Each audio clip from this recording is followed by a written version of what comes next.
For those who are traveling to Singapore and then mag-exit ng Kuala Lumpur, Malaysia, and if you're looking for any tips kung paano nga ba explain ito sa IO, watch this video. Okay, yan yung question ni Coco dahil sabi niya, hello po, mag-SG sila and then 3 days sa SG and then 3 days din sa Kuala Lumpur. Then doon din yung kanilang return ticket. Any tips on how to explain sa immigration officer? So, Coco, minsan hindi mo naman na siya kailangang i-explain further sa immigration officer because, di ba, mag-fill out ka kasi ng e-departure card. So, sa e-departure card, nakalagay doon yung parang kung saan ka pupunta. So, your next destination. So, for example, from Philippines, pupunta ka ng Singapore. And then, next na question doon ay after nung pupuntahan mo, saan yung next city ka na pupunta. So, which is Kuala Lumpur. So, actually, nakikita na yan ng immigration officer and sometimes kailangan na lang nila na i-verify na, for example, saan ka pupunta. So, syempre, sasagutin mo na sa Singapore. Kung hindi naman niya tinatanong sa'yo yung about sa Malaysia, wag mo nang i-explain sa kanya. So, pag for example, nagtanong siya na pakita mo yung return ticket mo, tapos pag tinanong niya naman sa'yo na pupunta kayong Malaysia, so sasagutin mo lang na yes, pupunta kaming Malaysia, ganyan.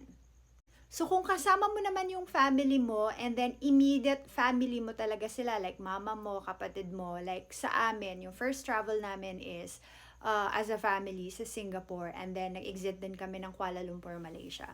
So as a frequent traveler, ako pa lang, first time, ako yung frequent traveler and first time ng mga kasama ko. So what I did was, kinausap ko lang yung immigration officer and then of course, tinanong ko siya kung pwede na isang pila lang kami para hindi na masyadong magulo in terms of, trying to show the documents. Kasi lahat ng bookings nila and then lahat ng mga resibo, lahat ng mga kailangan nila, ako yung may bitbit. Although, binigyan ko din sila ng copy isa-isa, but if I could like make sure na I can answer or I can help them in terms of answering the immigration question, mas madali.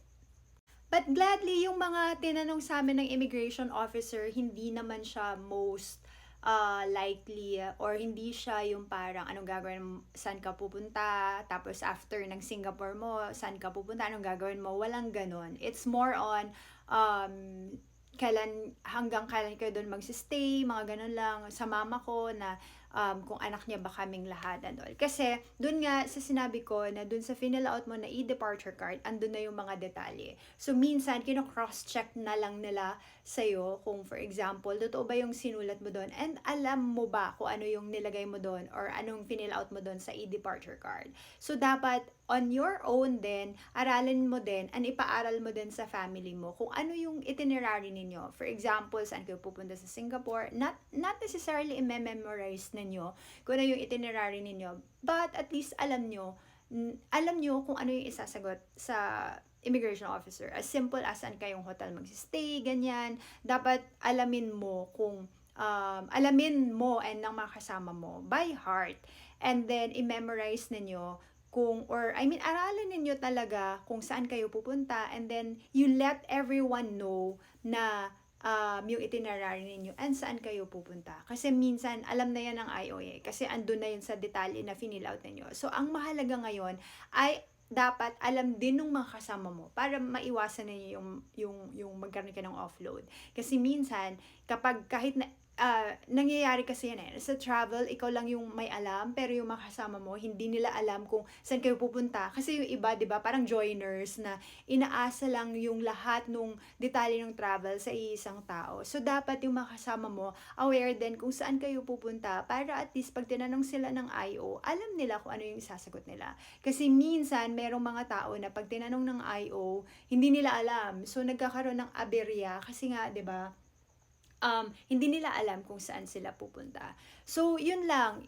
Kung immediate family mo, ask the immigration officer na kung pwede ay pumila kayo sa isang IO para konti na lang yung kailangan mong i-provide na information at mas mabilis yung Q&A.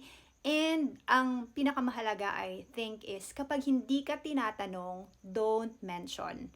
Less talk, less mistake. Kung ano lang yung hinahanap niya, yun lang yung ibibigay ninyo.